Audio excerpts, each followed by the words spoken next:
Our Chase Campbell joins us now live in the studio to tell us more about the race for Parkersburg Mayor. Chase. Thank you, Phyllis. Well, unofficial results are in, and it looks like incumbent Republican Mayor Tom Joyce has won his third term. According to the unofficial results, Joyce won with nearly 63% of the vote, beating out his opponent, Democrat Sherry Dugan. I talked with Joyce briefly after the results came out. He says he's humbled by the results and excited to serve the people of Parkersburg for another term. He says he attributes his success as a mayor to the department heads and other officials he works with.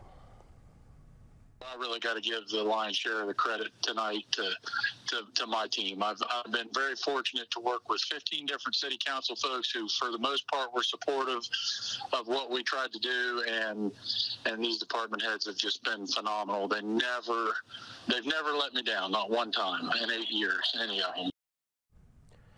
Joyce says being the mayor of his hometown is the high point of his professional career and the best job he's ever had. He says he doesn't anticipate his attitude or his approach to the job will change over his next term. That's all I've got for now. Thanks, Phyllis. Back to you.